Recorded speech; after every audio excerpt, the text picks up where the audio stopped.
Salut chers auditeurs. Je suis Tassien.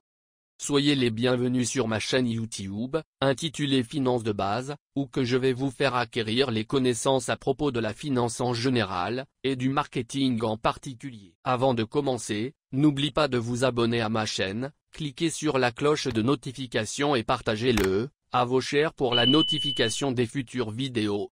Alors commençons. Les modèles mathématiques en finance, y compris je forme des ingénieurs qui vont travailler dans les grandes institutions financières, dans nos banques, dans les salles de marché. Et du coup, comme la voiture là, a un peu chauffé, bon, on la met un peu sur le bord de la route et puis on va ouvrir ensemble le capot, puis regarder le moteur finance, voir les points qui vont et les points qui ne vont pas. Alors cette première partie, on va regarder plutôt les points qui ne vont pas. Et donc on parlera de la finance qui enserre les biens vitaux. Après, on aura une deuxième partie pour décrire précisément certains outils financiers. Ensuite, on passera aux pratiques opaques et enfin, on finira sur les tabous de la finance. Alors, on va commencer par l'eau. L'eau, c'est quelque chose qui nous paraissait autrefois un bien vital un peu élémentaire. Et puis, on voit que, même la nappe phréatique de Vittel qui paraissait illimitée, il y a un conflit avec Vittel Bonne Source, et du coup, c'est en voie d'épuisement pour ceux qui habitent sur le territoire. Alors, on voit en Inde, quand il y a eu l'immense sécheresse, ce qui s'est passé, c'est que la mafia de l'eau, elle a coupé les réseaux d'eau pour pouvoir vendre à prix d'or l'eau en bouteille ou en citerne. Du coup, la question est de la gestion des biens communs, de la privatisation de ces biens vitaux qui deviennent des raretés. Alors, ces biens vitaux qui deviennent des raretés, on les connaît tous. Il y a les espèces, l'alimentation, l'air, l'eau, l'énergie. Et puis, ce qu'on voit, c'est qu'au centre aussi, il y a le climat qui devient maintenant un bien vital. Effectivement, notre consommation d'énergie a des impacts sur le climat qui a des impacts sur tous ces autres biens vitaux. Et ces biens vitaux, ils deviennent raretés parce qu'on ne les gère pas bien ou parce qu'on abuse de leur prélèvement. Alors, regardons maintenant un petit peu d'un autre côté. Regardons du côté de la finance.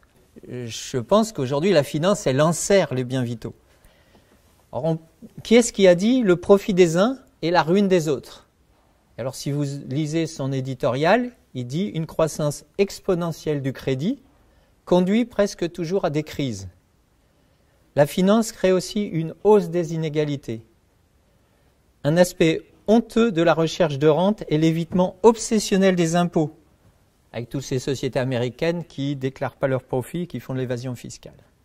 Alors, qui a dit ça? Vous vous attendez, vous savez à peu près de qui ça peut venir. Ça vient de l'éditorialiste du Financial Times. C'est la revue des financiers de Wall Street et de Londres. Et donc, il y a eu 10 jours, il explique que le capitalisme de rente menace la démocratie. Et donc, on s'aperçoit, et c'est le cœur de la finance qui le dit, que certains biens vitaux sociétaux, comme la démocratie, c'est un bien vitaux dû à notre organisation de notre société, peuvent être détruits par la finance. Et donc ça, c'est une nouveauté. Alors ces biens vitaux sociétaux, qui ne sont pas écologiques, on en connaît plusieurs, mais les plus importants qu'on connaît, c'est le travail. Le travail, comment on le partage. Donc la démocratie, on vient de le voir. Il y a la question de la monnaie, et puis la question de l'éducation et la question de la santé. Et cette accessibilité à ces biens vitaux, elle va dépendre de notre organisation des États, mais aussi de la finance, parce que c'est de l'organisation des marchés. Alors comment ça se passe aujourd'hui? C'est la finance qui pilote le monde économique de la production et de la consommation. Donc vous avez le petit citoyen en vert au cœur de cible, et puis il est entouré par les règles de l'État. Et ces règles de l'État, elles sont pilotées par l'économie qui dit à l'État comment il doit se comporter. Et au-dessus de ça, vous avez la finance qui dit à l'économie, voilà comment on gère les affaires. Puis si vous regardez de l'autre côté les biens vitaux dont on vient de parler, les biens vitaux, comment ils arrivent aux citoyens? Pour arriver aux citoyens, ils doivent passer à travers l'économie, à travers la finance qui régule. Et donc, il en arrive une petite partie aux citoyens. Donc, cette question de l'enserrement de la finance qui enserre les biens vitaux est une question fondamentale qu'on va voir dans la suite. Alors, on va passer au deuxième point, les outils financiers. On va décrire quelques outils financiers, ceux qui posent le plus de questions. Alors, il y en a beaucoup d'autres qui posent aussi questions, mais on n'aura pas le temps de les voir. Et donc, vous avez un économiste de 1860, Clément Junglar, qui disait « La pratique seule du crédit amène ainsi, par l'abus qu'on est porté à en faire, aux crises commerciales. » Vous avez l'impression de retrouver exactement l'éditorial de Martin Wolf. Donc, ça fait 150 ans qu'on sait ça, que la dette, le crédit, c'est le cœur du problème des crises. Et alors, si on regarde juste après la crise de 2008, une des grandes banques américaines, Morgan Stanley, a publié ce graphique. Et ce graphique, s'il vous donne la dette des États-Unis, alors il y a la dette, le pays américain est endetté, il y a les entreprises qui sont endettées, les citoyens. Et donc, quand on fait la somme de tout ça et qu'on le rapporte au nombre d'années de production des États-Unis, on obtient un ratio, et ce ratio-là, il est décrit dans ce graphe-là. Et vous voyez, si en 1929, on avait un problème parce que la dette était trop importante, dès les années 2000, n'importe qui pouvait dire, écoutez, on a atteint le même niveau de ratio de dette que dans la crise de 29, donc on a un problème de surendettement. Alors ça, c'est pour le passé. On peut dire les choses et les choses se passent relativement toujours pareil. Alors pour le présent, qu'est-ce que c'est le présent de cette dette? Le présent, qu'est-ce qui se passe aujourd'hui? On nous informe que la dette mondiale flambe à 250 000 milliards de dollars. Et pourquoi? Parce que les taux sont tellement bas que tout le monde peut s'endetter joyeusement. Et alors même le FMI commence à s'en inquiéter et puis explique, là dans le petit graphique, bon, autant les économies avancées ont fait des efforts pour se désendetter, autant le monde globalement continue joyeusement sa course à l'endettement. Alors cette course à l'endettement, maintenant, qu'est-ce que ça va donner pour le futur? Pour le futur, on prévoit que ça va continuer. Et du coup, si vous regardez ce que dit Morgan Stanley récemment, ils disent, voilà, les investisseurs, il faut qu'ils préparent leur portefeuille à faire face à un endettement qui va cesser de croître. Et si on regarde la projection qui est faite par Morgan Stanley de la dette américaine, après aujourd'hui, ça va continuer de croître à l'infini. Alors la question, est-ce que c'est possible ou pas? Ça va être une deuxième question, mais on ne va pas sortir pour l'instant de l'endettement qui va continuer à croître. Alors il y a deux questions qui se posent, c'est qui est endetté et puis qui détient la dette. Alors là, on va commencer à se demander qui est endetté. Dans les économies avancées, vous regardez qui est endetté, c'est le secteur public japonais. Alors les Japonais sont très endettés, mais effectivement, qui détient la dette, c'est les particuliers japonais. Donc ça peut être une histoire de famille entre Japonais. La question va être tout autre quand ce n'est pas les nationaux qui détiennent la dette. Et alors ce que vous voyez, par exemple, qui est endetté dans le secteur privé, vous allez être étonné, effectivement, vous allez trouver la Suisse et l'Allemagne. C'est plutôt le privé. Le privé, c'est les personnes et les entreprises. Et vous voyez, la Grèce n'est pas beaucoup plus endettée que le reste des économies, au point de vue global. On ne parle pas que de l'endettement de l'État, on parle de l'endettement global. Donc les pays avancés ont des endettements variés. Et alors les pays émergents, je ne sais pas pourquoi on classe toujours la Chine dans les pays émergents, il me semble que ça émerge plus, à peu près le même niveau de dette que le reste des pays avancés, mais c'est plutôt une dette privée. C'est les particuliers qui ont acheté, qui ont spéculé sur l'immobilier, c'est les régions chinoises qui se sont surendettées. Et puis, du coup, donc vous voyez que ce problème, il est global, il est pour tout le monde, et que vous avez les pays à faible revenu, le petit graphique tout en bas, eux, ils sont pas trop endettés, mais effectivement, c'est un autre problème, c'est qu'on leur prête rien et ils ne sont pas prêts de se développer. Donc, maintenant, regardons un par un les types de dettes. Regardons la dette des entreprises. Alors, qu'est-ce qu'on dit récemment sur la dette des entreprises? On voit que 30% des sociétés, des petites sociétés américaines, donc moins de 1 milliard de dollars de capitalisation, avec l'argent qu'elles gagnent tous les ans, elles sont incapables de couvrir la charge de la dette. Donc vous vous rendez compte, alors que les taux sont bas, donc si les taux remontent, vous avez compris, elles sont en faillite. Alors ça, a priori, ça paraît étrange, mais le FMI, récemment, dit, bah oui, c'est vrai. 40% de la dette des entreprises est à risque, et 40% des entreprises seront en faillite dès qu'il y aura un début de crise. Et puis vous avez Morgan Stanley, dont j'aime bien les informations, qui redétaille la dette et qui, en plus, précise, mais en 2018, non seulement la dette a flambé des entreprises, mais en plus, c'est les entreprises qui sont les plus risquées, donc les plus mal notées par les agences de notation, dont la dette a explosé. Donc vous voyez cette question de l'endettement des entreprises qui est colossale. Alors, pourquoi cet endettement explose? Alors on va essayer d'abord de comprendre ce que c'est qu'un bilan d'une entreprise. En général, une entreprise, c'est une holding qui a plein de filiales. Comment on analyse un bilan? Un bilan, du côté droite, vous avez ce que vous devez. Donc vous avez créé l'entreprise, vous avez besoin d'argent, vous allez voir vos actionnaires. Les actionnaires mettent de l'argent dans l'entreprise. Et du coup, c'est ce que vous devez, parce qu'il faudra leur rendre l'argent. Et vous leur rendrez sous quelle forme? Par exemple, vous leur rendrez sous forme de dividendes. Vous allez leur donner des dividendes. Et puis, vous pouvez aller voir votre banquier. Et votre banquier, il vous prête de l'argent. Il faudra bien lui rembourser en échéance. Et du coup, c'est bien de l'argent qu'on doit. Et donc, c'est l'argent des créanciers, la partie orange. Donc, de ce côté-là, ce que l'on doit. Et puis, avec cet argent, vous faites quelque chose. Et du coup, vous développez des activités. Vous achetez une usine, vous achetez des machines. Alors ça, c'est des actifs. Ou vous pouvez même acheter des actifs financiers. Et tout ça, je l'appellerai actifs, que ce soit des activités ou des actifs. Et puis, si vous êtes une holding, qu'est-ce que vous faites? Vous faites des prêts à vos filiales. Alors là, les analystes financiers, dans le petit exemple que je mets, a priori, ils seraient contents. Parce qu'ils diraient, il y a pas mal d'argent des actionnaires, gros matelas jaune, et puis ils diraient, les actifs sont peu risqués. Alors pourquoi la question est centrale est celle-là? C'est parce que c'est la question de la faillite. Quand est-ce qu'une holding va déclarer faillite? C'est à partir du moment où le prix de ce que l'on a va être moins fort que l'argent qu'on doit rendre aux créanciers, donc que le petit pavé orange. Et donc vous voyez, il ne faut pas trop que les actifs puissent baisser. Si votre activité marche mal, ça c'est pas bon.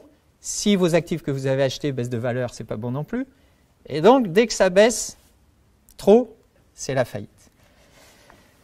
Or, du coup, on dirait, pourquoi les entreprises font exactement le contraire? Parce que pour obtenir des forts rendements, les actionnaires, ils ont besoin que le petit pavé jaune soit le plus petit possible, donc qu'on ait le plus d'endettement possible, et que les actifs soient les plus risqués possibles. Parce que qui dit risqué dit risque de perte, mais dit aussi potentialité de gain. Et du coup, c'est exactement l'inverse qu'il faut faire, et c'est ce que font les sociétés du monde entier en ce moment. Elles rachètent leurs actions. Racheter les actions, ça veut dire diminuer le petit pavé jaune. Et pour racheter les actions, elles émettent des obligations, donc elles s'endettent, donc elles augmentent le pavé des créanciers. Donc c'est la course à la rentabilité qui pousse les entreprises à l'abus de dette et à l'investissement risqué. Alors maintenant qu'on sait ça, on va regarder ce qui se passe. Les prêts de la filiale, prêts à la filiale, la holding va prêter à sa filiale, regardons le bilan des filiales. Dans le bilan des filiales, il va y avoir ce que la filiale doit. Elle doit rembourser à la holding, donc il y aura la créance de la holding en orange. Il y aura l'argent des actionnaires, c'est principalement, les actionnaires peuvent être la holding, mais d'autres actionnaires peuvent venir se joindre. Et avec ça, en général, on va faire des activités plus risquées. Et alors, effectivement, on va développer des activités plus risquées. Et du coup, qu'est-ce qui va se passer? Quand les activités risquées vont bien, tout va bien, on fait des bénéfices. Mais maintenant, Si les activités risquées se passent mal, votre activité ne marche pas, sa valeur, elle vaut moins. Ou vous avez acheté des actifs dont la valeur baisse, pas de chance, ça vaut moins. Et comme c'est risqué, ça peut baisser beaucoup. Si ça baisse plus que le petit pavé orange de là, si ça baisse en dessous, les actifs risqués, en valeur, on ne peut plus rembourser la créance orange. Donc on fait faillite, on est en faillite. Et du coup, on pourra rembourser qu'un petit peu de la créance, mais qui avait prêté la holding. Du coup, le prêt à la filiale, la valeur va baisser, puisqu'il ne pourra pas être remboursé en entier. Et du coup, c'est la holding qui va être elle-même en faillite. Donc vous voyez, ce mécanisme-là, c'est le mécanisme qui a engendré les énormes crises 1996 LTCM, de 1998 Enron, qui a failli faire exploser la planète, et puis 2008, on connaît les problèmes bancaires qui ont été liés à des pratiques de ce type. Donc, qu'est-ce qui se passe quand il y a une holding qui fait faillite? Ça va, mais le problème, c'est le déclenchement en avalanche. Donc, les actionnaires perdants, qui sont actionnaires, on va rien leur rembourser, ils vendent leurs autres actifs s'ils ont besoin d'argent. Et donc, les ventes massives vont faire baisser les prix. Cette baisse des prix va déclencher des baisses dans le bilan d'autres holdings, d'autres filiales, d'autres groupes, donc d'autres faillites, d'autres ventes d'actifs. Les entreprises, en plus, voient leurs actions baisser en bourse, donc elles ne peuvent plus trouver d'argent pour se faire financer. Il n'y a plus de créanciers qui sont prêts à mettre de l'argent. Les entreprises licencient, le chômage augmente, la consommation ralentit, les prix baissent et c'est un engrenage. Les entreprises font faillite, elles relicencient, la consommation diminue. Là, je vais vous présenter 2 diapos qui vont décrire des actifs très très rentables pour les actionnaires. Donc ça, on a envie de les mettre dans ces filiales. Et donc, il y a des holdings qui les détiennent indirectement. Et puis, je vous laisse réfléchir. Est-ce que, en cas de faillite de la holding, est-ce qu'il y a un impact que financier? Est-ce qu'il n'y a pas d'impact sur les biens vitaux dont on a parlé, écologiques ou sociétaux? Donc, je vous laisse lire ces 2 slides par vous-même.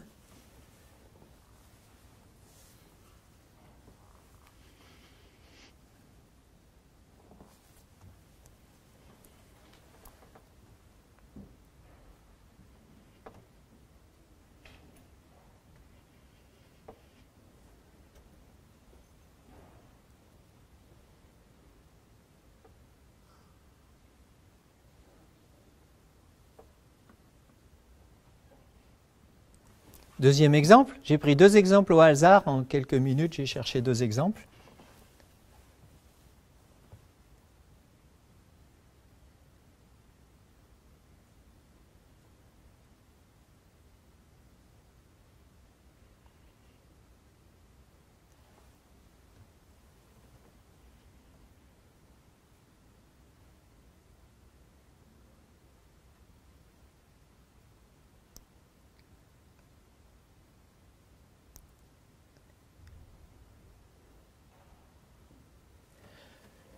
Donc vous voyez que cette course à la rentabilité, elle impacte les biens vitaux. On l'a vu sur 2 exemples que j'ai pris au hasard, en cherchant au hasard, mais on pourra en trouver 100, on pourra en trouver 1000. Mais personne n'est chargé de faire ça. Personne n'est en charge d'enquêter sur ce remontée des rentabilités aux impacts. Alors maintenant, passons à la dette des particuliers. Alors la dette des particuliers, c'est un phénomène classique. Quand tout va bien dans le pays, l'endettement des ménages explose. Là, je vous montre le cas du Brésil, dans les périodes où tout marchait bien, et aujourd'hui la Chine qui marche encore bien. Donc, quelque part, l'endettement ne cesse d'augmenter. Les particuliers achètent des frigos, tout ce que vous voulez, des voitures. Voilà. Donc ça, c'est le phénomène classique d'endettement des ménages. Alors ça, protéger les gens contre le surendettement, c'est une affaire politique. Parce que c'était déjà une mission de l'État. Hammurabi, il y a 3700 ans, il a dit on ne peut pas faire passer tous les gens qui sont endettés en esclavage. Et du coup, il a écrit un code sur une petite stèle. Il a dit on garantit la survie du débiteur. C'est-à-dire vous êtes surendetté, mais on ne va pas vous prendre votre bœuf, parce que c'est avec votre bœuf que c'est votre outil de travail pour labourer. Et puis il y aura une certaine justice. vous avez 3 ans pour mettre en esclavage la famille, mais si vous maltraitez le fils et que vous le tuez, eh ben, celui à qui vous aviez prêté peut tuer votre fils. Donc voilà, la politique a toujours voulu limiter le phénomène d'endettement des particuliers. Parce que qu'est-ce qui se passe? Si on regarde le Brésil, on a vu, endettement, tout va bien jusqu'en 2014. Mais qu'est-ce qui se passe à partir de 2014? Ben, tout va mal. C'est un cycle économique, c'est naturel. Et tout va mal, ben, c'est le chômage qui remonte. Et quand le chômage remonte, ben, les gens, parce qu'ils se sont surendettés, ils n'arrivent pas à rembourser leurs dettes. Et en général, retournent à la case bidonville. S'ils sont sortis de la case bidonville, ils retournent à la case bidonville. Alors passons maintenant à la dette des États. Alors la dette des États, elle est bien explorée depuis 5000 ans, c'est exactement ce qui se passe, et il y a eu des milliers de faillites partout des États. Et c'est Graeber, 5000 ans de dette, qui décrit un petit peu tout ce qui se passe depuis 5000 ans. Et si on résume un peu, les endettements excessifs des États, ils finissent comment? Alors ils finissent soit par la création monétaire, et là c'est le cas de l'Amérique. Si vous prenez le premier tableau, la Chine a fourni tous les biens et services à l'Amérique, si je caricature. Pour payer, l'Amérique s'est endettée, donc l'État américain a émis de la dette américaine, des obligations du Trésor américain, échange de bouts de papier, jusqu'à un certain moment, puis à un certain moment, il faut rembourser. Et quand il faut rembourser, qu'est-ce que fait l'État américain aujourd'hui? Elle crée de la monnaie, elle dit, voilà, je vous rembourse, je crée de la monnaie, je vous rembourse avec la monnaie. Et donc l'État américain fait la création monétaire pour rembourser sa dette, et là on fait même un peu plus pour financer ses banques, qui financent leurs hedge funds associés, et les hedge funds associés sont en train de racheter des tas d'entreprises en Europe en concurrence avec les Chinois. Alors l'autre façon de finir, c'est privatisation et destruction des services publics. Voilà, vous coupez dans les services publics, et puis après vous privatisez tous les biens que vous avez. Donc ça c'est le cas de l'Europe. L'Europe n'a pas voulu faire cette création monétaire à l'américaine, et du coup, on vend le Pirée, on vend les aéroports, on vend les terres. Alors vous avez après, dans ce qui est décrit Graeber, les États en faillite, il y a la possibilité de dire à un moment donné on ne rembourse pas tout, ou on ne rembourse rien. Et dans ce cas-là, ça dépend de la puissance du créancier. Et donc il faut faire attention comment ça se passe. Ça se passe, les faillites partielles, dans certains cas, conduisent à la guerre. Donc c'est en fait la démesure de l'endettement qui participe à la destruction de notre autonomie et de notre accès aux biens vitaux. Alors maintenant, on a fini avec la dette. Regardons quelque chose qui a à voir avec la dette et on va comprendre pourquoi, et la création monétaire. Donc la création monétaire, on a tous l'impression au début que c'est les banques centrales qui créent des billets. Les banques centrales, elles font que 10% de la création monétaire. Donc nous, on connaît les billets, mais c'est epsilon. Et puis il y a donc la monnaie banque centrale. Donc on en parlera tout à l'heure. Quantitative easing, on en parlera tout à l'heure. Les banques privées, qui en fait font 90% de la création monétaire, on va voir l'exemple. Et puis vous avez aussi, on le verra tout à l'heure, n'importe qui, particulier en entreprise, avec qui peut dire oui, moi je crée ma monnaie. Donc on va regarder un petit peu comment ça se passe pour les banques privées. Alors supposons que je sois Toto, je dispose de 1000 € et je crée la banque bidon. Voilà. Alors là, maintenant que vous connaissez parfaitement les bilans, vous voyez que le bilan de la banque, il est en haut. Je suis la banque bidon, je me dis, je dois à qui? Je dois à Toto, donc Toto est mon actionnaire, je marque que je lui dois 1000 €. OK. Et de l'autre côté, il m'a apporté un billet de 1000 €, donc j'ai un actif qui vaut 1000 €. Donc voilà, le bilan, il est celui-là. Et puis, la banque bidon, elle prête la somme de 9000 € à 5% pour 5 ans à l'entreprise Opla, qui va verser des échéances pour rembourser pendant 5 ans. Alors, qu'est-ce qui se passe dans le bilan? Dans le bilan, pratiquement, qu'est-ce que vous allez donner à l'entreprise Opla? Vous allez lui donner un compte chèque. Puis vous allez lui dire, vous pouvez faire un chèque jusqu'à 9000 €. Si ce n'est pas un compte chèque, vous pouvez faire un virement jusqu'à 9000 €. Donc cette chose-là, de lui donner un compte chèque, lui dire, vous pouvez faire un virement jusqu'à 9000 €, c'est que je suis la banque bidon, je vais devoir un jour les payer. Donc c'est ce que je le dois. Donc je marquerai compte de dépôt à Opla, je lui dois 9000 €. Le jour où il fera un chèque, il faudra bien que je l'honore. Et par contre, comme je lui ai fait un prêt, bah, hop là, il va devoir me payer les échéances. Et donc, de l'autre côté, j'ai quelque chose, j'ai un crédit. Il doit me rendre les échéances. Donc, je marque de l'autre côté, j'ai un crédit à Hopla qui doit me rembourser 9 000.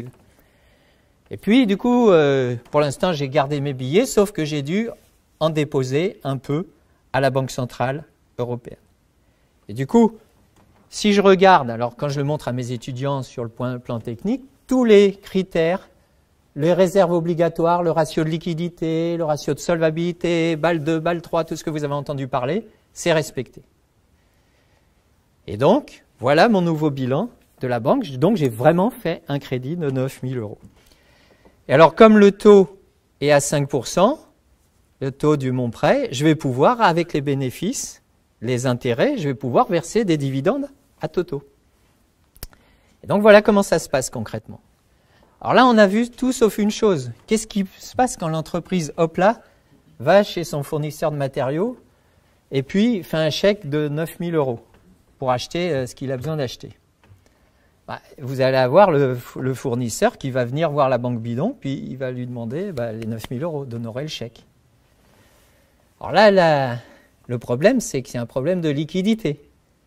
La banque bidon, elle n'a pas cette liquidité. Et donc, c'est là où elle va solliciter le marché monétaire interbancaire. Donc, elle va faire pareil que ce qu'elle a fait avec l'entreprise. Elle va trouver une banque qui lui prête, une autre banque. Et donc, ça, c'est un marché au jour le jour, où les banques se prêtent entre elles. Un marché énorme. Donc, en général, elle trouve. Sauf si on a peur qu'elle fasse faillite ou que ses garanties soient douteuses. Alors là, on ne va plus lui prêter. Et si on ne lui prête pas, qu'est-ce qu'il faut? Il faut que soit la Banque Centrale Européenne lui prête directement, ou soit la Banque Centrale Européenne va lui racheter le crédit. Le crédit qu'elle a fait au plat, la Banque Centrale Européenne peut dire, hop, je le rachète. Dans ce qu'on appelle un quantitative easing. Ou soit la banque bidon, elle va être en crise de liquidité et du coup faire faillite. Et donc la banque privée, elle crée bien de la monnaie, mais ce n'est pas elle qui assume le risque de liquidité qui y est associé. Et alors, du coup, on a vu le fondement de ce marché monétaire. Il est indispensable. Si je n'ai pas des banques qui me prêtent un jour, puis après, le lendemain, je remprunterai un jour, tout s'effondre. Et ce marché, il ne peut pas marcher si vous n'avez pas une garantie. Moi, je ne vais pas vous prêter, si je suis une banque à une autre banque, je ne vais pas vous prêter 100 millions d'euros avec un taux de 0,5%, donc je ne gagnerai pas grand-chose sur un jour, si j'ai un risque sur ces 100 millions. Donc, quand les temps sont durs, on demande une garantie. Donc, je dis, tiens, vous avez une obligation du Trésor américain, ça c'est à peu près solide, déposez-la moi en garantie. Et alors, ce marché-là, qui s'est bloqué complètement en 2008 et qui a créé un problème gigantesque, il est de nouveau fragile et il ne marche pas, parce que le Financial Times a révélé en 2018 qu'un même bon de garantie du Trésor américain, il servait à couvrir 3 transactions. Donc en fait, vous n'avez qu'un tiers de couverture en fait. Donc le système ne marche pas. S'il ne marche pas, c'est parce qu'il y a des banques qui ont intérêt à que ça marche comme ça.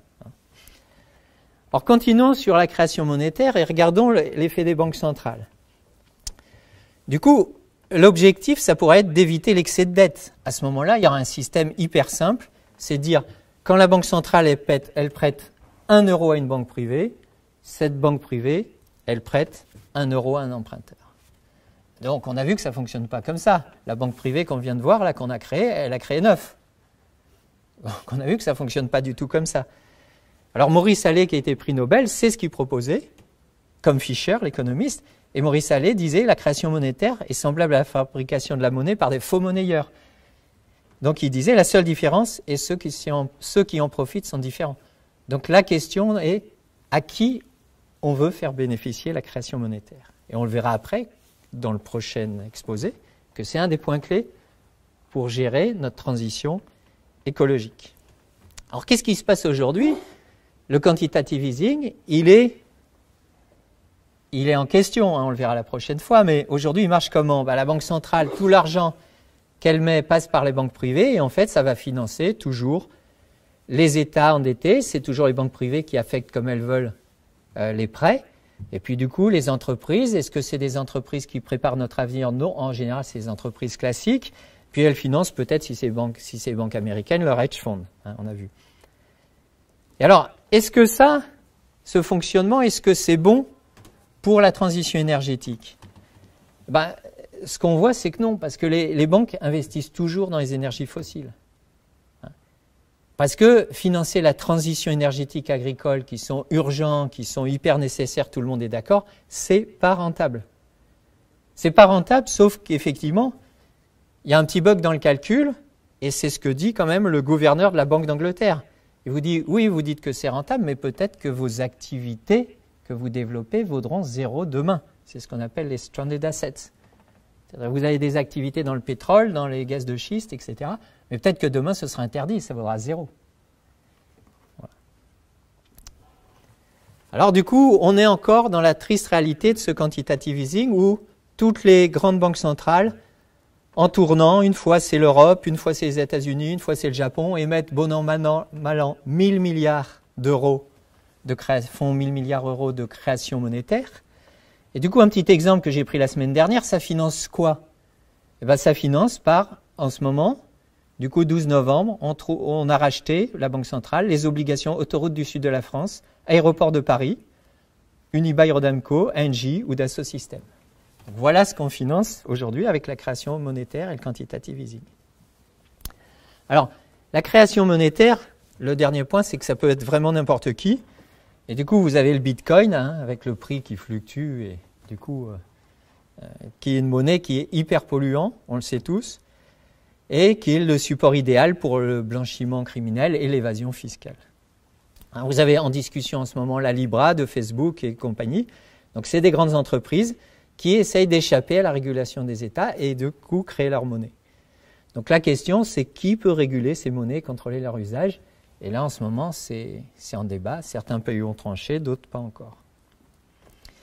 Alors, on va voir un autre outil financier qui est la spéculation. Alors, on va le voir sur plusieurs produits. Normalement, c'est très très bon. C'est des produits qui sont fantastiques. C'est pour la couverture. Donc, je vous donne l'exemple. Vous avez un producteur d'oignons qui estime sa prochaine récolte à 10 tonnes d'oignons. L'oignon se vend aujourd'hui 1 euro le kilo. Dans 2 mois, il ne sait pas, donc il veut figer son gain. Et du coup, il va souscrire un produit financier. Ce produit financier, c'est quoi? Il donne 100 euros aujourd'hui, mais par contre, il aura la garantie de recevoir ce qui manque à 10 000 euros quand il vendra dans 2 mois ses oignons. Donc, si le prix de l'oignon a baissé beaucoup, ben, il recevra un gros différentiel. Donc, il est certain de son montant dans 2 mois. Donc, ça, c'est super. C'est super aussi pour le gros fabricant de flamucuche qui, lui, il voudrait fixer un peu son prix de ses tartes dans 2 mois. Du coup, il est contrepartie et donc il s'engage de payer le complément et d'être la contrepartie. Lui, il a peur que les oignons grimpent, donc il est OK pour être contrepartie de ce contrat avec le producteur d'oignons. Donc ça, c'est bien, tout le monde y a intérêt. C'est des marchés qui se sont développés depuis le 19e siècle à Chicago. Mais par contre, aujourd'hui, 9 fois sur 10, aucune des deux parties d'un tel contrat, producteur ou consommateur d'oignons, n'a aucun intérêt dans l'oignon. Ils sont là juste à faire des paris sur l'évolution. L'un pense que l'oignon va baisser, l'autre que l'oignon va monter. Et du coup, comment se forment les prix? Alors tout ce qu'on nous raconte dans les écoles de commerce, la finance, c'est complètement faux. On nous raconte que c'est l'offre et la demande, mais ce n'est pas du tout l'offre et la demande qui fait le prix sur les marchés, c'est les parieurs. C'est du coup ce qu'on appelle les spéculateurs, mais c'est ceux qui font des paris. Parce qu'ils anticipent ou ils provoquent des variations de prix. Et du coup, a priori, on croit que c'est marginal. Mais avec un collègue, Emmanuel Reflet de HEC Montréal, j'avais fait l'étude sur 2 années. J'avais 15 procès en cours de manipulation de prix et de cours. Par exemple, un au hasard, sur les marchés d'échange des devises, vous avez Barclays, Deutsche Bank, UBS, Royal Bank of Scotland, qui ont provisionné 35 milliards parce qu'elles ont manipulé les cours. Donc vous voyez, cet outil de manipulation des cours est un outil standard. C'est une pratique illégale, mais une pratique généralisée. Alors comment on fait? Je vous donne un exemple si vous voulez le faire. Alors, un jour, Titi, le directeur de la banque Bidon, démissionne avec d'autres anciens collègues. Avec d'autres anciens collègues, ils vont créer un hedge fund. Et ce hedge fund, ils vont apporter un capital de 1. Donc vous connaissez les bilans maintenant, donc ils apportent un en jaune. Et puis la banque bidon dont ils sont issus va prêter 100 à 8% par an au hedge fund. Donc c'est un bon rendement, 8% aujourd'hui, donc ils prêtent 100. Ok, donc avec tout cet argent, je suis le hedge fund, je vais acheter un produit dérivé sur le blé pour 101. Je vais payer 101 aujourd'hui, avec ces 101 que j'ai. Et par exemple, le produit dérivé, qu'est-ce qu'il va me dire? C'est un exemple. Hein. Donc si le blé augmente de 10% dans le mois qui vient, je vais doubler ma mise, et puis je vais perdre la moitié de ma mise si le blé chute de 10%. Voilà. Pourquoi pas? Je fais ce contrat. C'est un contrat qui peut exister. Et alors, qu'est-ce que je fais après? Je suis l'économiste en chef de la banque bidon. Donc, je fais un super article dans le Financial Times et j'explique que, il va y avoir des pénuries de blé, l'avenir du monde est incertain, etc. Et du coup, le prix du blé monte artificiellement pendant quelques temps, pendant un mois, juste pour permettre le temps que le hedge fund empoche les 202 du contrat. Et puis après, le prix du blé va redescendre à son niveau normal antérieur. Donc, vous voyez, ça, c'est une pratique courante de manipulation des cours. Et alors, qu'est-ce qui se passe dans le bilan du hedge fund? Dans le cas positif, dans le cas positif, maintenant que vous êtes expert dans les bilans, vous regardez l'actif. L'actif, il est rentable puisque j'ai eu de la chance. Enfin, j'ai eu de la chance, ça a été un peu instrumentalisé. Et du coup, j'ai reçu 202. Et puis là, je rembourse la banque dont je suis issu qui m'a prêté, je lui rembourse 108. Je lui sers les 8%. Et il me reste 94. Et les 94, je peux donner 93 à mes actionnaires. Et du coup, il restera dans mon bilan après, quand je leur aurai donné 93, que 1. Et je pourrais recommencer avec mes 1 la même histoire que le coup d'avant. Et peut-être jouer à la baisse alors que j'avais joué à la hausse. Et du coup, mon rendement pour les actionnaires, quand je calcule le rendement, ils ont amené 1 euro et je leur donne 93 euros. Donc j'ai un rendement de 930%. Donc vous voyez que c'est une fabrique des rendements infinis. Je peux fabriquer des rendements infinis. Bon, par contre, il y a l'autre cas de figure. Alors, si ça a marché mal, ma manipulation n'a pas marché, le prix du blé baisse quand même, pour d'autres raisons. Dans ce cas-là, le produit dérivé me paye 50,5 euros. Qu'est-ce qui se passe? Mon hedge fund fait faillite. Donc tous ceux qui avaient prêté au hedge fund vont en partie faire faillite. Les actionnaires vont rien recevoir et puis les créanciers seront remboursés que d'une partie. Et du coup, c'est la fabrique des risques infinis et puis des déclenchements aussi en cascade des crises financières. Alors, est-ce que ces paris sont importants? Sur le marché du pétrole, il y a 90 millions de barils jour qui s'échangent. Et sur les paris financiers, pour parier, je vous parie avec vous que le pétrole va monter ou baisser, il y a en gros 15 fois plus. Et depuis que ces marchés se sont développés, vous voyez ce graphique du prix du pétrole. Ce qui est très intéressant, c'est surtout qu'à un moment donné, ça commence à varier de façon plus importante, ce qu'on appelle en finance la volatilité. Et donc cette variation de prix, elle est liée à la spéculation, au mécanisme qu'on vient de décrire avant. Parce qu'effectivement, on joue à un moment pour faire monter les prix, puis après on joue dans le sens pour faire baisser les prix. Et du coup, on a des fluctuations qui s'amplifient. Et à partir des années 2000, vous avez des fluctuations qui sont de plus en plus fortes. Mais c'est là-dessus que gagne la finance. Alors, vous avez aussi le problème, c'est que les prix agricoles et de l'énergie sont liés. Donc là, je vous ai mis les prix du pétrole, mais il y a aussi le prix du sucre et des céréales. Vous voyez que c'est complètement lié. Alors il y a plein de raisons, on ne va pas les expliquer, et c'est complètement lié. Et vous avez, en 2007-2008, vous avez eu explosion des fonds indiciels sur les matières premières à la bourse de Chicago, 2007-2008. Et puis en 2011, vous regardez, la récolte annuelle mondiale de céréales, de blé, c'était 670 millions de tonnes de blé pour le monde entier, et sur une seule bourse, alors qu'il y a plein d'autres bourses d'échange, la bourse de Chicago, on échangeait 4400 millions de tonnes, donc en spéculant. Donc vous voyez, la spéculation, elle dérive d'un marché vers un autre, parce que tous les prix sont liés. Alors qu'est-ce que ça fait? On revient aux biens vitaux. Qu'est-ce que ça fait pour nos biens vitaux? Regardons pour le petit paysan. Le petit paysan du Niger, il est lié au prix auquel il vend son mil. Et le prix auquel il vend son mil, en général, c'est toujours dans des mauvaises conditions, parce qu'il a besoin d'argent pour faire la soudure avant la récolte, et il vend toujours là où les prix sont les plus bas. Et qu'est-ce qui se passe? Les paysans ont une volatilité de prix tellement forte qu'à certains moments, ils ne peuvent pas échapper à la faillite, et du coup, on les retrouve en exode dans les villes.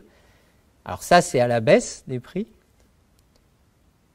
À la montée des prix, problème pour les consommateurs. Il y a des tas de gens qui ont plus d'argent pour manger, et vous avez 44 millions de personnes qui ont été poussées vers la grande pauvreté. Alors la question, c'est que tous ces marchés spéculatifs, ce n'est pas les méchants spéculateurs, c'est nous tous. Parce qu'en fait, ces produits spéculatifs, ils sont vendus dans le fonds de pension, par exemple, aux États-Unis, de M. Michu. M. Michu, il va retrouver dans son fonds de pension, sans le savoir, tous ces produits spéculatifs. Et à haute dose. Alors regardez, c'est un exemple, comment Citibank, une des plus grandes banques américaines, dès 1997, vendait ses produits spéculatifs à l'intérieur d'un hedge fund propre. Et du coup, ils vendaient en allant voir les gestionnaires de fonds de pension et leur disant « Vous gérez actuellement dans le point 1 ». C'est-à-dire que vous avez 60% d'actions américaines, 40% d'obligations américaines. Achetez donc notre hedge fund MAR, qui s'appelait MAR, achetez-en 50% de votre portefeuille, changez de votre composition de portefeuille et c'est bien mieux. Parce que là, vous avez le risque en abscisse et là, vous avez le rendement en ordonnée. Et donc, il vous disait, voilà, quand vous passez de 1 à 2, vous baissez en risque et puis vous montez en rendement. Et donc, c'est le paradis. Et donc, tout le monde va au paradis en achetant des hedge funds dans les fonds de pension. Alors, vous avez un autre produit spéculatif qui s'appelle le corner. Alors, comment ça se passe? Prenons l'exemple pour justement nos biens vitaux. Un corner sur l'oignon. En 1955, vous aviez un trader qui achète énormément d'oignons. Et il achète énormément des marchés des futurs sur l'oignon. Donc il achète les oignons à terme en plus, quand ils seront récoltés. Donc il a quasiment tout. Du coup, ça fait monter les prix, Les prix montent jusqu'à 2,75 $. Et là, il prend discrètement des positions dans l'autre sens pour jouer la baisse. Alors comment il fait? Il envoie ses stocks d'oignons discrètement ailleurs, et puis il les fait revenir par bateau. Tout le monde voit des arrivées massives d'oignons en disant mais il y a de l'oignon de partout, ça va baisser. Comme ça va baisser, ça baisse. Et du coup, en mars 56, à la fin de la saison de récolte des oignons, le prix avait chuté, les oignons valaient moins cher que le sac qui les contenait en jute. Et vous avez eu la ruine des petits producteurs d'oignons américains. Et qu'est-ce qui s'est passé?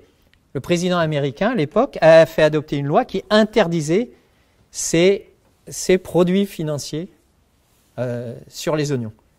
Alors, il l'a interdit que sur les oignons. Donc, le reste du marché est libre aujourd'hui. Alors, ce corner, on peut le faire aussi dans la finance classique. Parce qu'en fait, on peut vendre ce que l'on ne possède pas. Ça, c'est une des merveilles de la finance, il y en a plein. Mais c'est extraordinaire. Donc l'exemple de Porsche qui a tenté de prendre le contrôle de Volkswagen. Alors qu'est-ce qu'il a fait Porsche? Il prête ses titres Volkswagen, il en a à des spéculateurs. Donc les hedge funds les empruntent à Porsche. Et puis, ils les revendent à découvert. Ils revendent les titres.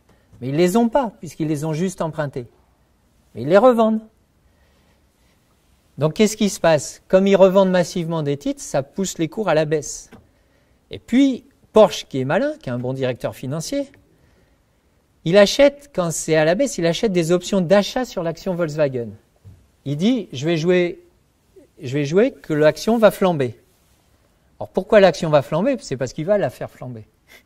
Donc il achète des options, il prend des positions en pariant que le prix va flamber. Personne n'y croit, que lui. Et pourquoi ça flambe? Parce que, en fait, Porsche détenait 74% des actions de Volkswagen et l'État de Basse-Saxe 20%. Donc les 6% disponibles, c'était rien par rapport à tout ce qu'avaient emprunté les hedge funds à Porsche et qu'il avait revendu et qu'il ne pouvait pas redonner, qu'il ne pouvait pas redonner à Porsche. Et du coup, ça a fait flamber le cours des titres. Alors vous allez me dire, c'est une histoire abracadabrante, extraordinaire. Et quel est l'impact? L'impact, c'est que Volkswagen est devenu, à un moment donné, la plus grosse capitalisation boursière du monde. Donc vous voyez, voilà la montée du prix de l'action Volkswagen. Et alors par contre, les hedge funds et les banques ont perdu entre 20 et 30 milliards.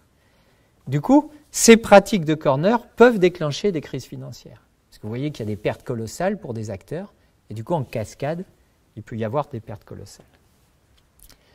Alors, un outil financier que vous connaissez tous, c'est le crédit défaut swap, parce qu'on a entendu parler dans la crise de 2008.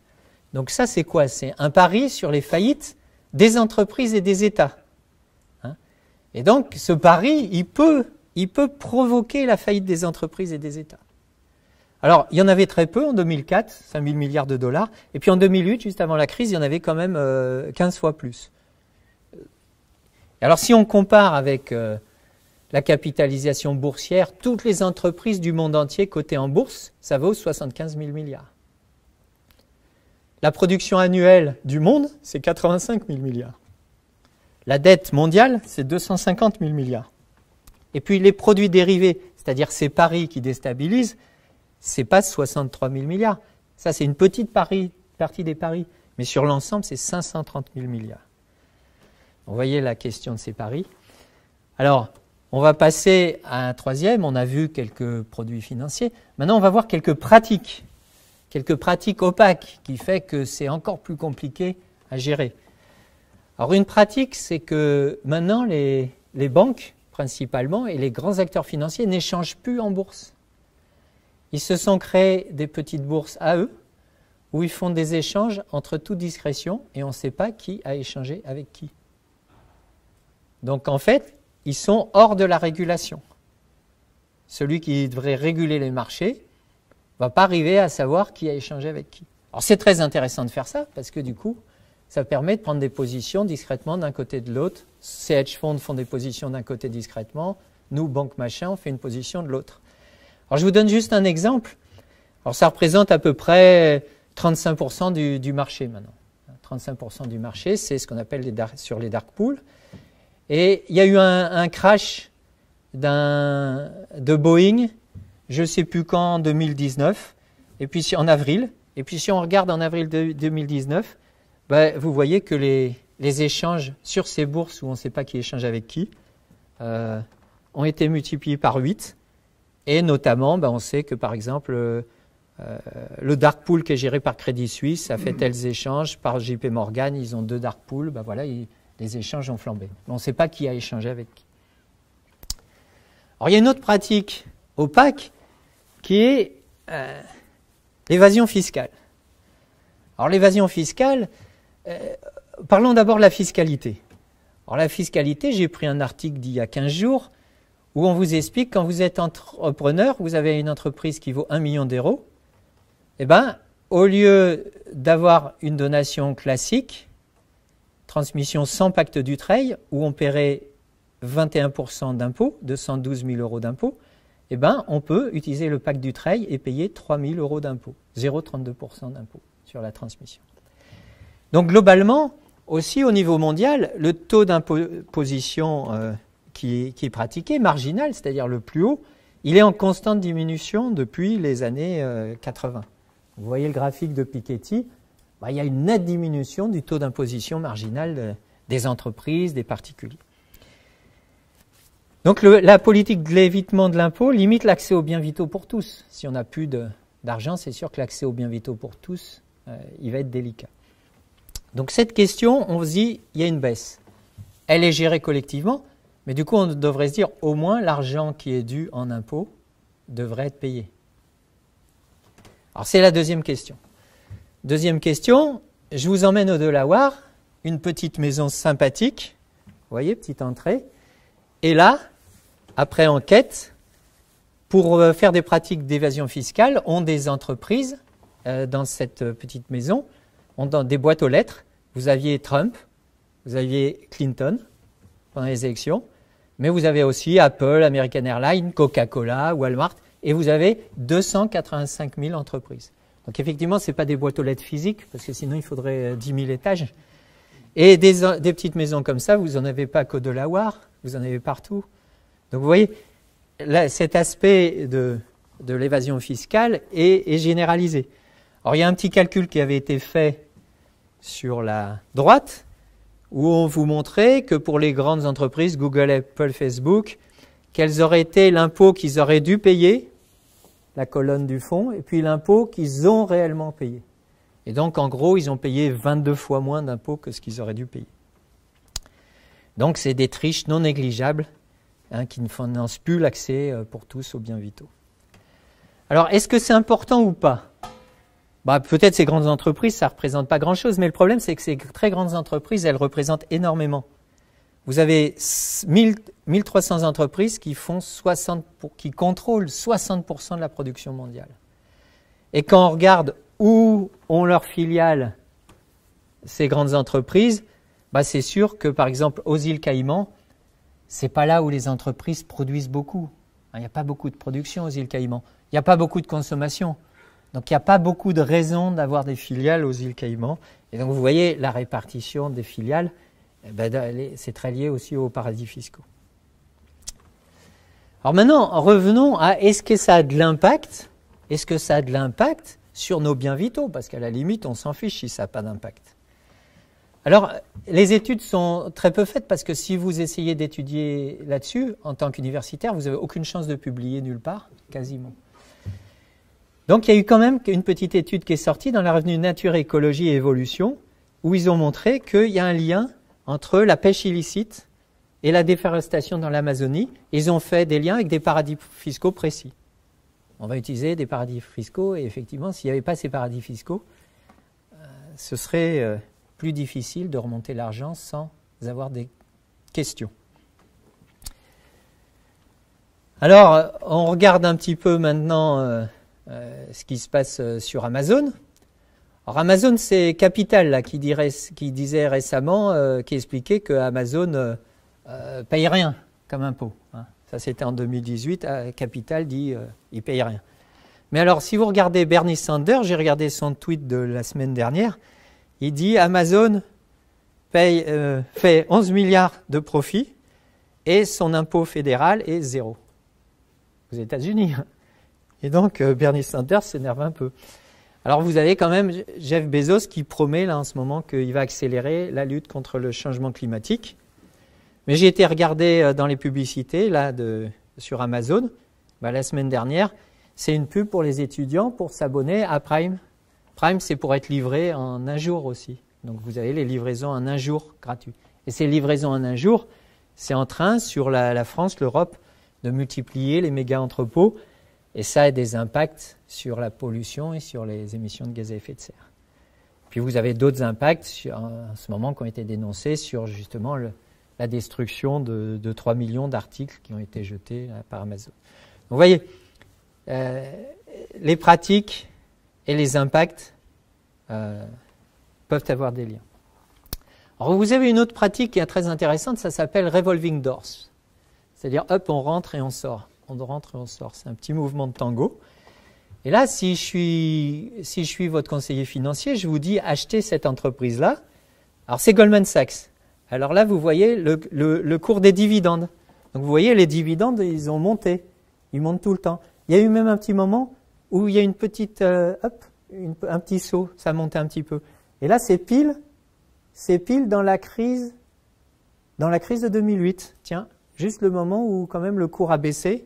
Divisé par 4, qui est passé de 250 à 50. Alors à 50, il y a Warren Buffett qui en a acheté pour 5 milliards, qui a prêté 5 milliards à Goldman Sachs. Donc vous voyez, mais par contre, l'action, elle n'arrête pas de monter, les dividendes n'arrêtent pas de monter. Je vous assure, il faut investir dans Goldman Sachs. Alors, j'enquête un peu sur Goldman Sachs, vous savez qu'il est partout. Et du coup, quels sont les liens avec la politique ? Les liens, il y en a. Mario Monti, c'est un ancien de Goldman Sachs. Et Mario Draghi, c'est un ancien de Goldman Sachs. Donc là, vous avez en Europe. Mais si je vous ai en Asie, ils sont autant dans les politiques que chez Goldman Sachs, il y en a autant. Et puis là, j'ai fait juste un petit zoom sur la crise de 2008. Et dans la crise de 2008, vous avez la liste des gens qui ont été à Goldman Sachs et qui sont au gouvernement. Ou l'inverse, qui sont passés du gouvernement à Goldman Sachs et réciproquement. Et j'ai focalisé juste sur un petit nom, Henry Paulson, parce que c'était celui qui était pendant la crise de 2008. Et du coup, si vous regardez sa bio, il a commencé conseiller privé de la Maison-Blanche. Après, il a été Goldman Sachs, il est fini président de Goldman Sachs. Et en 2006, il a été nommé secrétaire du Trésor. Et donc, c'était lui qui a joué pendant la crise. Et là, c'est un tweet récent qui dit que, en fait, on vient de découvrir, c'est prouvé par des emails qu'on a débusqués, qui montraient que c'était évident que Goldman Sachs était en faillite s'il n'y avait pas eu le renflouement d'État. Donc l'investissement dans Goldman Sachs aurait dû valoir 0. Alors qu'est-ce qui s'est passé? Il y a eu un plan de sauvetage de 700 milliards de dollars. La gestion du fonds du plan est confiée à un employé de Goldman Sachs. Le plan de sauvetage, il n'est pas appliqué à une banque. À toutes les autres, oui, mais pas Lehman Brothers. Il se trouve que Lehman Brothers, c'est le grand concurrent de Goldman Sachs. Ça tombe bien, on élimine un concurrent. Et puis Goldman Sachs, entre autres, il va bénéficier d'un chèque qui a été fait pour sauver AIG et qui doit repayer à Goldman Sachs 13 milliards de dollars. Donc en fait, ce qu'on se rend compte, c'est que ces pratiques, les financiers qui passent au gouvernement et réciproquement, le politique est piloté aujourd'hui en grande partie par le financier. Alors on va finir sur les tabous de la finance, les choses qu'on n'a pas le droit de dire en finance. Donc je vais vous les dire, on est entre nous. Donc il y a des choses qu'on n'a pas le droit de dire, c'est qu'on doit limiter le marché libre et la propriété privée. Alors Bruno Latour, il nous dit les super riches ont renoncé à l'idée d'un monde commun. Gaël Giraud, il nous dit, ils expliquent que les traders londoniens, ils achètent leur refuge en Norvège pour être tranquilles à terme. Et ça, tout ça c'est possible que parce que les super riches ont développé la propriété privée partout et le marché libre partout, parce que sans ça on ne peut pas être autonome.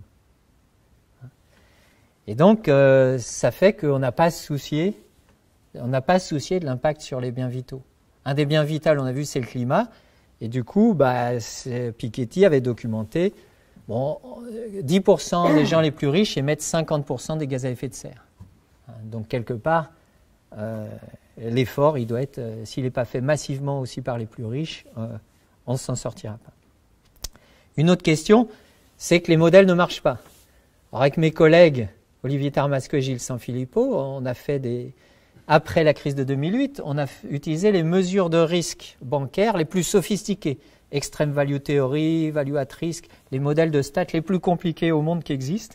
Et puis on a montré que ça n'aurait pas prédit la crise de 2008. C'est des mauvaises mesures de risque, ça ne marche pas. Et puis 2 ans plus tard, vous avez les gens de la Banque centrale américaine, les économistes de la Banque centrale américaine qui ont dit pire. Ils ont dit en 2014, non seulement ça ne marche pas, mais les modèles de risque augmentent le risque de crise. Donc c'est pire. Ils augmentent le risque de crise. Alors une chose qu'il ne faut pas dire, parce que ça va toucher aux profits des bourses, qui sont des entreprises privées, c'est que les robots traders dont vous avez entendu parler, le high frequency trading doit être interdit, ça il ne faut pas le dire. Parce qu'il cause des cracks, des mini-cracks ce qu'on appelle. Alors qu'est-ce que c'est qu'un mini-crack? Je vous en donne un, mais il y en a régulièrement. Wall Street, le 6 mai 2010, pendant 4 minutes, il y a eu des variations de prix insensées. Et du coup, l'action Apple, tout d'un coup, elle a valu 100 000 $. Puis vous avez Accenture qui ne valait plus rien, 1 centime. Alors qu'est-ce qu'on a fait? On a coupé le marché, on a dit stop, on a coupé le marché. Et pour la première fois dans l'histoire du monde économique, on a annulé des transactions. C'est-à-dire qu'on a dit aux gens qui avaient acheté Accenture à 1 cent, ah ben non, c'est annulé. Ils ont perdu. Puis on a dit aux gens qui avaient vendu Apple à 100 000 $, ah non, c'est annulé. Ils ont perdu. Bon, il se trouve que ceux qui avaient vraiment perdu, c'était les financiers, les grandes banques, les hedge funds. Donc c'est pour ça qu'on a annulé. Alors dire que les bourses fonctionnent mieux avec une seule cotation par jour, c'est aussi un tabou. Donc ça, avec un collègue de prof de finance à Zurich, on a expliqué que finalement, si au lieu de coter en continu, une seule fois par jour, on échangeait les actifs sur les bourses, donc une seule fois par jour, on dit allez, on fait les échanges, puis c'est fini. Et ben, ça réglerait énormément de problèmes. Ça empêcherait énormément de spéculation et ça financerait parfaitement l'industrie, les services, les consommateurs, qui est le rôle premier de la finance dans l'économie. Alors, dire plus généralement que la finance spéculative détruit nos sociétés, ça aussi, c'est un interdit. Hein. Dire qu'il faut que le high frequency trading, les dark pools, le crédit swap, dont on a vu les défauts, sont interdits, c'est des choses qui sont considérées comme tabous. Alors, un autre tabou, c'est que la décroissance est indispensable. Alors là, je vous montre le graphique de Jean Covici sur les variations d'émissions de gaz à effet de serre dans le monde. Et donc, on sait qu'aujourd'hui, pour atteindre les 2 degrés, il faudrait baisser tous les ans de 5%. Alors, est-ce qu'on a réussi à faire ça une seule fois dans l'histoire, depuis un siècle? Oui, 2. Donc c'est super, ça veut dire qu'on peut le faire. La mauvaise nouvelle, c'est que c'était pendant la crise de 29 et puis pendant la Deuxième Guerre mondiale. Donc dire que c'est ce qu'il faut faire, il faut sûrement le faire bien autrement, mais qu'en tout cas les efforts vont être colossaux, c'est un tabou en finance. Or, dire que le changement climatique est lié aux pratiques financières, alors là, vous comprenez bien que là, il n'en est pas question. Hein, et là, vous avez eu récemment un article dans Alternative économique qui montrait que sur la dizaine des revues les plus réputées, si vous ne publiez pas là-dedans, vous êtes un chercheur de XN Zone, chez les économistes, il n'y a que 0,07% des publications qui ont un rapport avec ces questions du changement climatique. Donc, on ne veut pas entendre parler du changement climatique. Un autre tabou, ce serait de dire qu'il faut réguler les marchés des entreprises. Donc, réguler, faire des règles autour.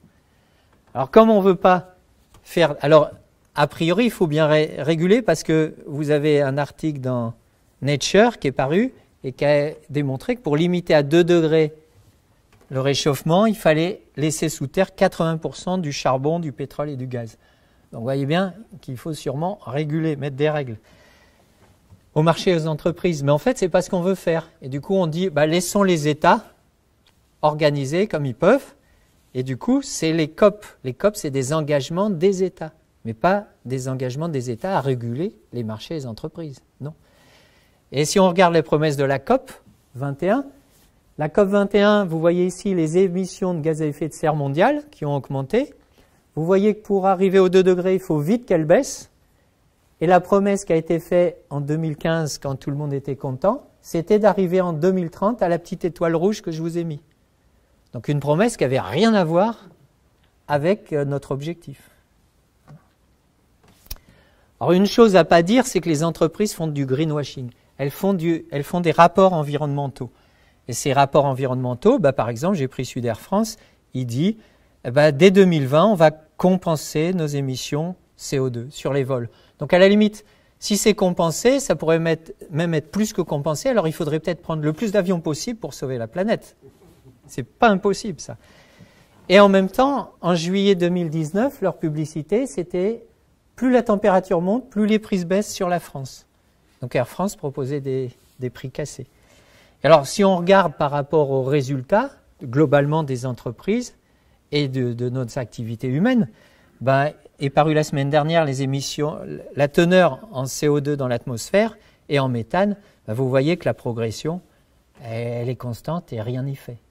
Donc il y a zéro impact, zéro effectivité de nos actions. Dire aussi que la responsabilité sociale des entreprises sont des belles histoires. Alors les entreprises maintenant ne font pas que des rapports financiers, elles font des rapports environnementaux où elles disent tout ce qu'elles font de bien. Et ça c'est vrai, elles font des trucs bien. Et du coup quand vous regardez les histoires qu'elles décrivent, il y a des belles histoires. Et la question c'est que souvent, c'est que quelques belles histoires. Et donc la question, c'est de questionner le modèle dans son entier. Alors j'ai été regardé chez Coca-Cola qui explique qu'il a apporté de l'eau pure à 2,8 millions d'Africains.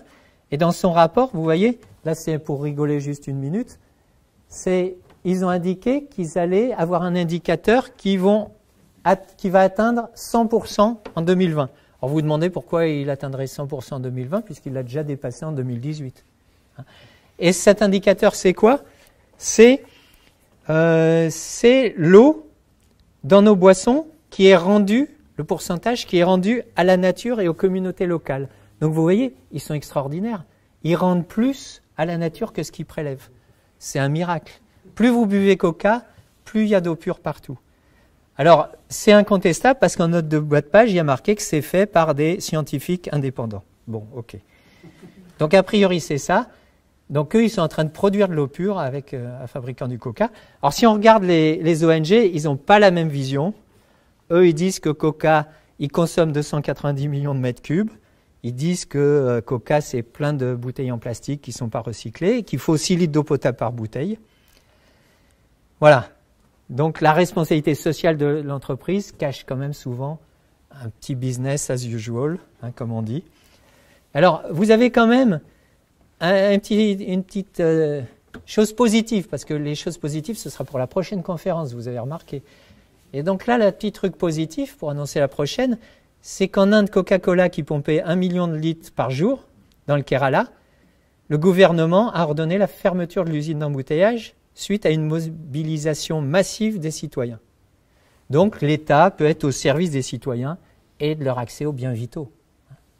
C'est une possibilité à ne pas évacuer. Et du coup, c'est vrai aussi, si vous regardez en 2016, BNP Paribas a fermé des fonds spéculatifs sur les matières premières agricoles sur la pression des citoyens. Et si vous regardez notre petit exemple de Vittel, le vent tourne en défaveur de Nestlé. Hein? Donc, ils voulaient construire un pipeline pour embouteiller des centaines de millions de litres. Et du coup, on va retirer certains forages aux minéraliers pour que les gens puissent prendre des douches quand même dans la région. Donc, la question, elle est l'eau est un bien vital et vers les biens vitaux gérés en bien commun. Et la prochaine fois, on verra aussi cette notion de bien commun et comment on peut gérer en bien commun. Alors, si on regarde les biens vitaux, le lien avec la finance d'aujourd'hui, c'est la finance qui pilote le monde économique, la production et de la consommation, qui va tirer dans les biens vitaux. Ça passe par la finance, ça passe au travers des États, ça passe, et puis ça finit aux citoyens. Et là, la question qu'on va se poser, c'est est-ce qu'il n'y a pas les finances qui peuvent faire l'inverse ? C'est-à-dire que les citoyens orientent les politiques économiques et les finances sont régulées pour servir l'économie. Et comment ça se passe? C'est que les citoyens qui vont décider comment ils prélèvent sur les biens vitaux et qui essayent de retourner à peu près autant sur les biens vitaux. Hein? Et donc, ce sera la question qu'on abordera la prochaine conférence. Voilà, merci.